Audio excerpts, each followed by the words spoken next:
Welcome to Nourishing the Mother, an inspired conversation space between Bridget Wood and Julie Tenner on the journey of motherhood through the common thread of parenting, relationship, and sexuality as a path to consciousness. We keep our conversations honest, our experiences real, and our philosophies exploratory.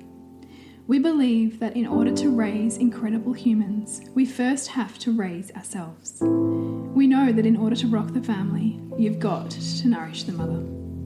If you are here, you care about paving a path of conscious and intentional motherhood, connected with yourself and your gifts, and also illuminating your children in theirs so we may raise more whole humans who can impact this world in a more humane way. If you desire to integrate your learnings practically and supportively, head on over to bridgetwood.life or julietenner.love to go deeper. And for all live-streamed pre-release podcasts and all our free content, head over to our free Facebook group, Nourishing the Mother with Bridget Wood and Julie Tenner. We are Julie Tenner and Bridget Wood, and we are so grateful you're here. Hello and welcome to Nourishing the Mother. I'm Bridget Wood. And I'm Julie Tenner. And today's podcast is Body Basics, our top 4 daily actions for loving your body. So we can never go through this enough, Bridgie and I don't think, because we live in a world that teaches us disconnection and punishment and hatred and abandonment of our own physical body and beingness, and particularly all of that is exacerbated by being in the body of a woman. So we really want to just go through, we know we get here. The relationship we have with our body is not a linear one. It's not like, I hate my body, I'm going to go on this linear path to loving my body, and at some point I will love it and I will never again have an issue with it. That's not how a relationship works. A relationship is full of waves. It comes up and it goes down, and it comes up and it goes down, and you're changing constantly, and life changes your body constantly. And there's all of these, I don't know what it is, nuances in the relationship that we have when we learn about our body as we move through those. So anything you want to add to that, Bridgie? No, I'm just loving, just writing on those words. Yeah. Well, because I often think that's part of what's missing here, right? Is we assume that because I loved my body at one point, or I'm going on this process of loving it more, that at some point there will be an arrival. But there is no destination. No, there's not. It's just a practice of relationship with it, and knowing that there's going to be times of repulsion, and there's going to be times of, deep reverence, right, and devotion, and there's going to be times of indifference and numbness. Exactly. And that's part of it. But I do think, across our life journey, that that saying, like, youth is wasted on the young, and we can look back look back at the suppleness of our body, or the agility of our body in our childhood or teen or 20s, and realize that at that stage, I don't know about you, but there was so much I disliked about my body. Totally. Yeah. Right. That I was always wanting to make it different or better or not like this. Yeah. Right. And I mean, what I do think that comes with age is more acceptance. But that's how, hopefully for you, it does. But if it doesn't, the extra challenge becomes that we live in a society and a culture that has, a general disdain for aging.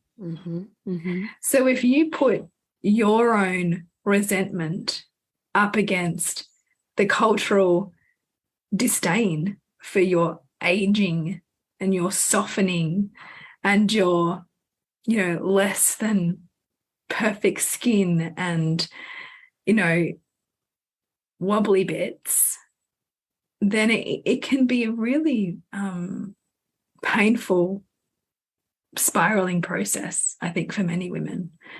And so it's really important that we're having this conversation about loving your body as a practice and finding appreciation for it in all the myriad ways that we can. Exactly. I think you said it 100%, right? That this is the practice of relationship with our body. Because motherhood often will bring us crashing. Each baby that we have can, for many women, bring you crashing back into things you thought you'd previously resolved. Right? Yeah. So, and then you add in any type of birth trauma, or for me, for instance, a prolapse journey. In fact, the other night I was being intimate with my husband and I said, hang on a minute, I need to just take a break for just a hot little second, because I don't want to pretend and I don't want to try and push myself through this. But right now in this room, there's you, there's me, and there's the third person, my prolapse. And I just need this to be here right now, and for you to know this, and not me to try and pretend that third person isn't here and try and shame it, get rid of it, ignore it, just don't look. Like I have been in some of these containers where the whole philosophy is just don't look, just don't touch, just don't see, and you'll think there's nothing wrong. And I'm like, what the fuck? Anyhow, that's a conversation for another day. Yes. But when we're here talking about relationship with our body, right, it's a lifelong process of unveiling. Yes. And it's being in relationship with those things that, you know, you'd rather not be in relationship with, right? Like your prolapse, you know, like that's part of you that has to walk through perhaps like the resentment that you initially feel about having to have a relationship with this, right? And repulsion. All of those things are present. I don't need to pretend that in order to have a healthy relationship with my body, that I don't also have relationship that involves repulsion, irritation, indifference, numbness, disconnection, hatred. Like we are all of it. Relationship is all of it. Yeah, right. So the same things come up in your intimate relationship, because that is the nature of relating. Right. How great is this conversation already? Yeah. So let's move on with our top 4 tips, because we know and expect that we return here. And I don't think that the fact that you return there is the problem. All that matters is what you do when you're there. Yes. That changes everything. Yeah. So our body basics, number 1 is movement. Yes. Because moving your body, I mean, first of all, moving your body helps you, for me certainly, come into appreciation for it and what it can do and how it can feel and where it can take me, you know, like all of that. And then I think when you can appreciate your body like that, it calms down the judgments, or, you know, the need to perfect the things that feel imperfect, because you see how functional it is. Totally. 100%.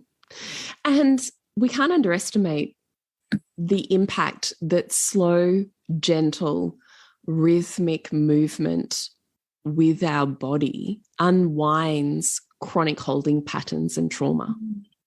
Yeah, and like this is one to definitely touch on, because I know that you will too, but certainly having clients, as I do, with, you know, musculoskeletal, like chronic pain, for example, and how a lifetime of holding certain neural pathways begins to, you know, just is entrenched in the body.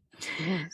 And so it's not just about the treatments that you have or the specialists that you see, but it's the lifestyle of relating with it and moving with it that supports how you live with it.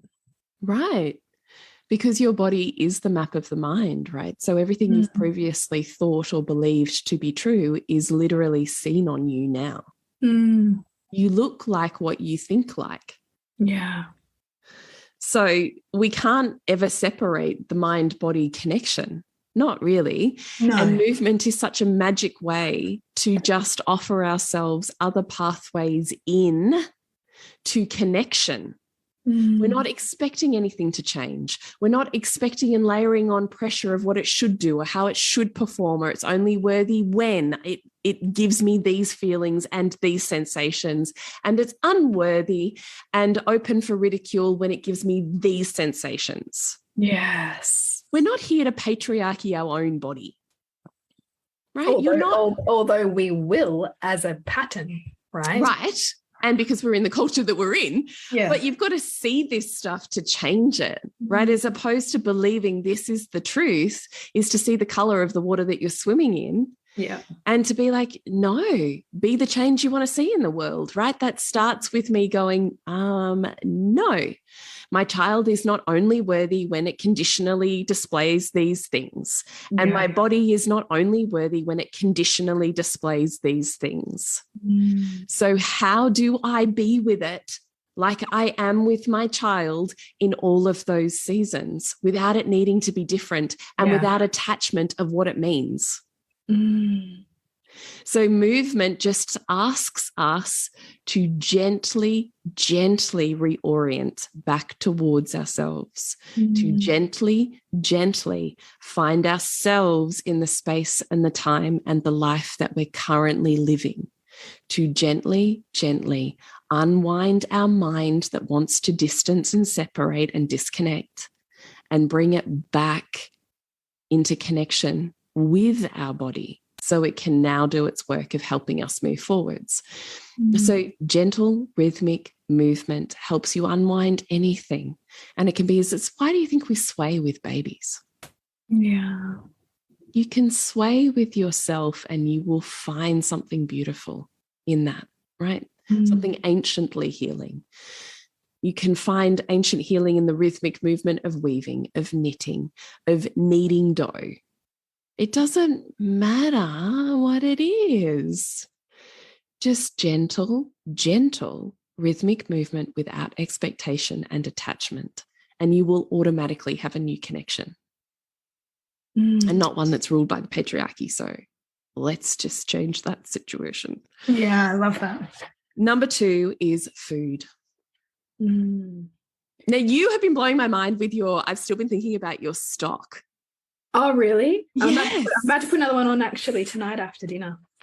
My 24-hour stock. Yeah. Well, I just love the idea that you could take a cup out and add a cup in, and it just keeps going for the period of time that you're at home stuck with sick kids or whatever. I was like, this is genius. It's like the ongoing kombucha, only it's stock. Yeah, but also because in a slow cooker, you don't have to be home. Whereas if it's on a gas stove, you have to be home. Totally, 100%. Yeah, so food, like this is a big one. Even today I was like, when I was feeling like a bit, I'm like, okay, what am I not doing for myself that's perhaps contributing to how I'm feeling right now? Oh, I haven't made a sock in a few days. Oh, I actually am not having an intentional lunch and I'm eating my lunch at like 4 o'clock. Oh, man, I know that one. Oh, I haven't had enough water today. Yeah. Because, right, like even I was commenting to another mum, like I'm in a little bit of a pattern at the moment of like running the gauntlet to get everybody to school. And like all the places means I'm not having my breakfast until I get back. Yeah, I know. Me too. And so, and sometimes I'm not having it till like 10 or 10:30 after I've done a bunch of chores when I've got back. So what am I doing to my metabolism as well? Right? So I think as mothers, we really have to continually come back, and this is not to berate ourselves, as we set this up as, this is a relationship. How is my relationship to my body right now? How is my relationship to the food that I'm eating? Am I sitting down and intentionally eating it and noticing what I'm putting in my mouth, or am I shoveling it in to get to the next thing? Yeah, totally. Right? No, totally, right? That's our feminine force, is the nourishment of the body, as opposed to the demanding list of the mind that asks you to ignore and disconnect from the body's needs. Yeah, it's just like, I think of my husband when you say that. It's like, it's just fuel. It's just fuel. Yeah. Give me some fuel and I'm just so I can keep going. Yeah. And there's a part of all of us that recognizes that, right? Like your value on parenting. I can ignore my own needs in order to get these things done. Yeah. I can rise above my body's needs. And the feminine will always ask us to come back into our body and pleasure. And the degree to which we can do that is the degree to which we will feel pleasure and aliveness in our body or not. Because which are you training?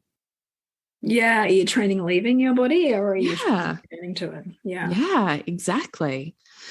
Amen to that. This episode is brought to you by our current offerings we have out in the world. So for me, Bridget, it is Disrupt, Revealing the Mother Wound. So it is a beautiful container of women coming together to transform the imprints that we have and carry around our own mother and the broader motherhood as a social construct, so that we have a lot more agency and free will in how we show up as mothers. So find out more at bridgetwood.life. And if you would love to dive into opening your feminine energy, then I have a beautiful 9 days of super simple shifts to change your life and your relationship to your own femme or feminine energy. Starting August 10, it's 9 days, 9 lives, which you can join live or catch the replays of.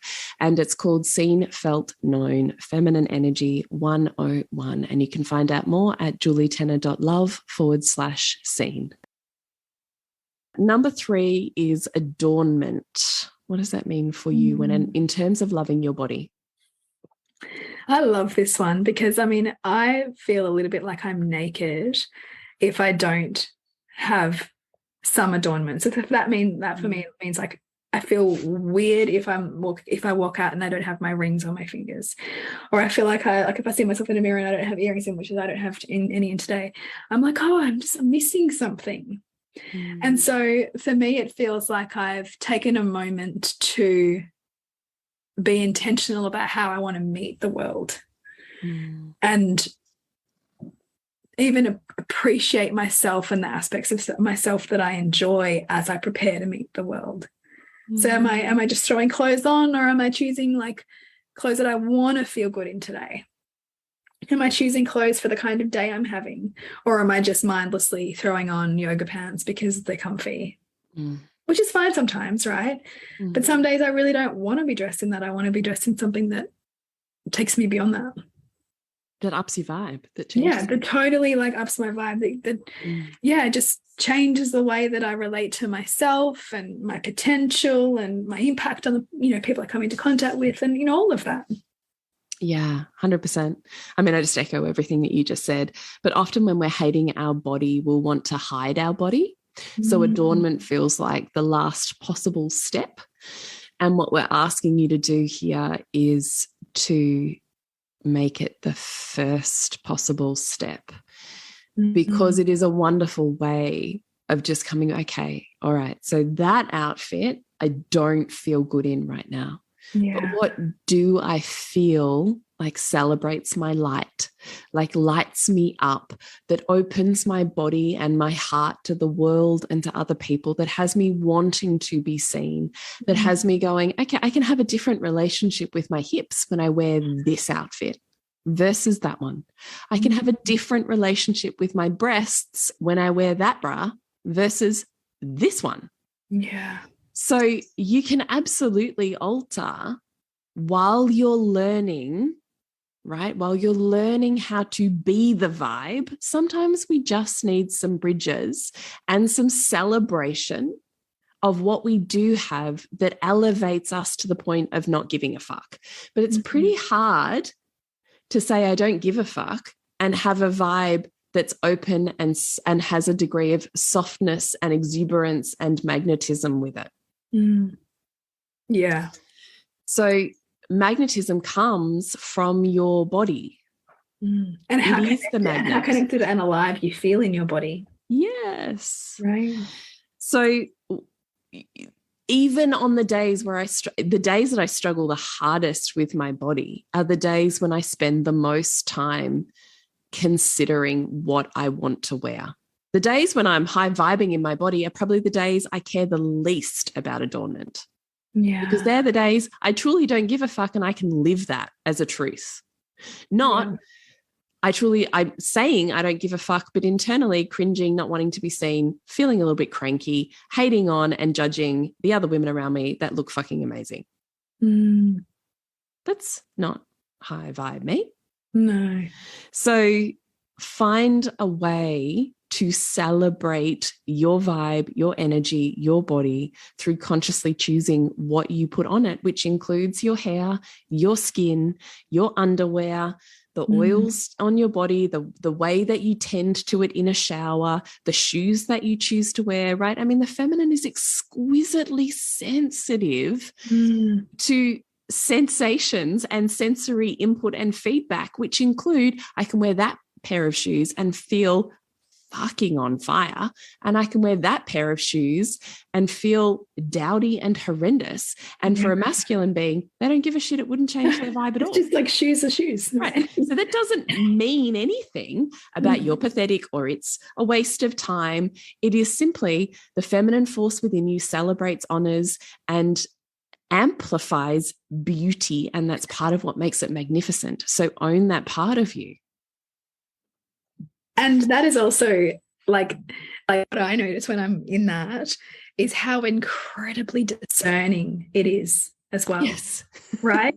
So it really has to be that pair of shoes really with that pair of laces. And it's funny, like with my daughters, like particularly with Sylvie, I have to really work hard on like that part of me because I'm so like certain about what works and what doesn't work. Like it's like schemes and patterns and I really wanted to have choice and agency, but there's many times that I've said, you can't wear that. Like that just does not work. And like I have to break it down for her because I see it. And my feminine just won't let that shit go. No, I love how exquisitely sensitive it is, though. It's what makes it magnificent. So just don't shame it in yourself. And spend the time, like particularly when I hate the most on my hips. So the days when I spend the most time working out how I can love these curves. Do I need a belt?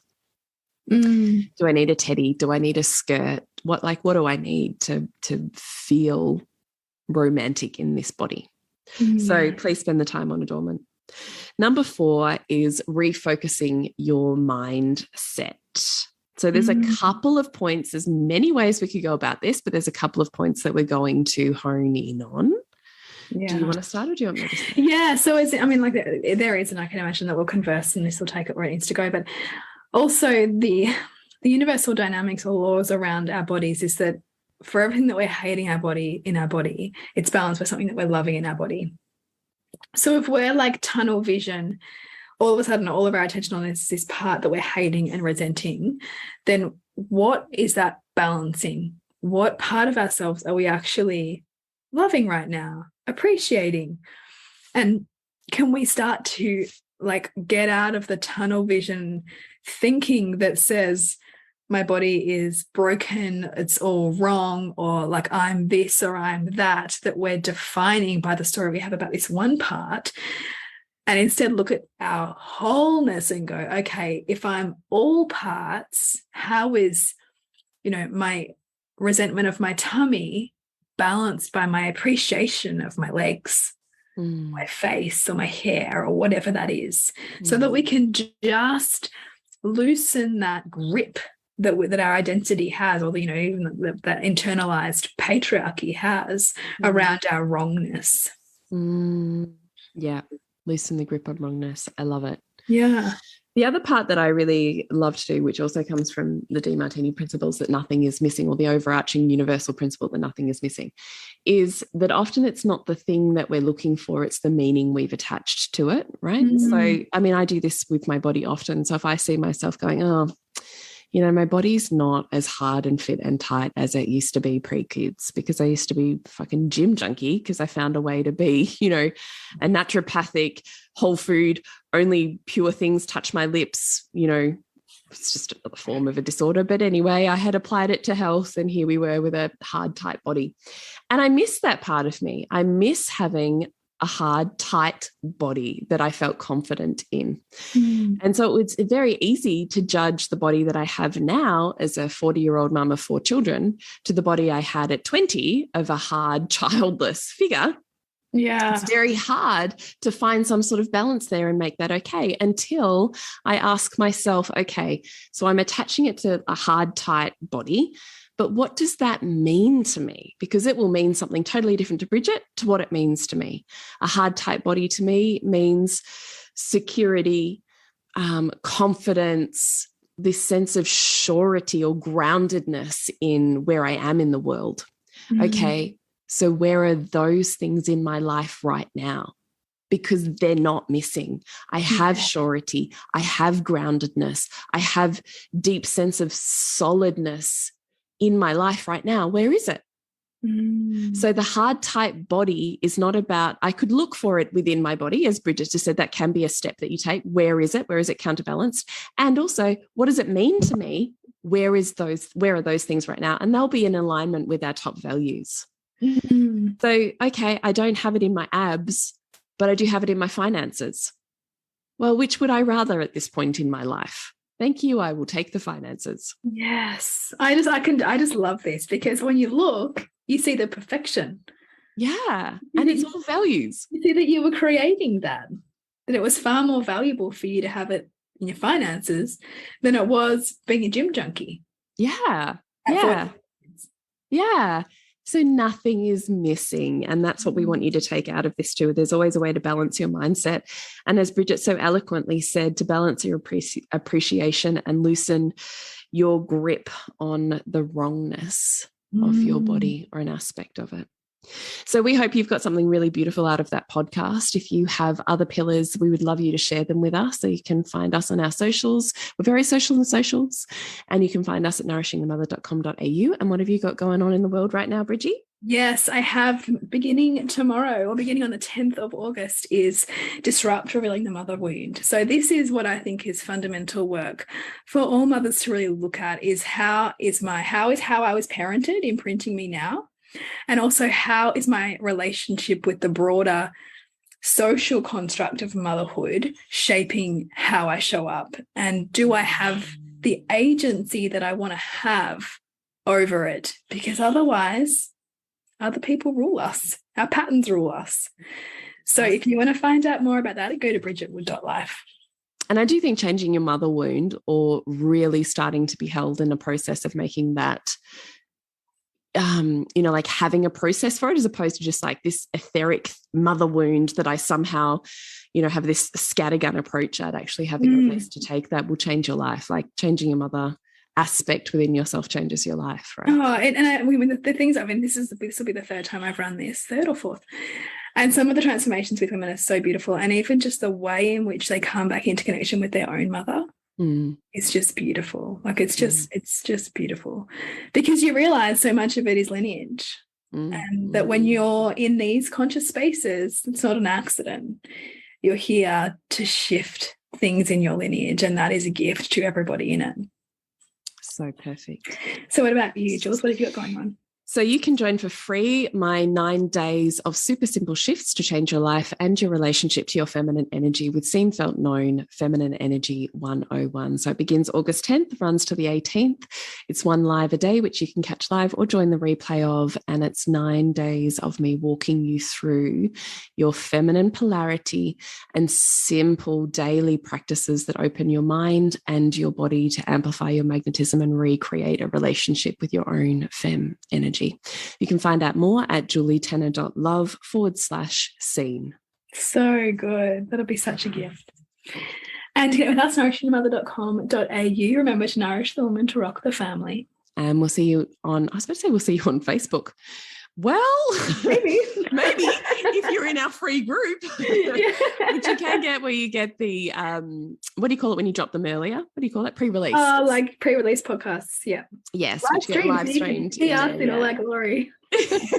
And all the faux pas, the whole kit and caboodle. So if that's what you love, definitely find us on Facebook, and you can find all those links on our socials and on our website. But what am I saying? What do you say? I say, remember to nourish the woman to rock the family.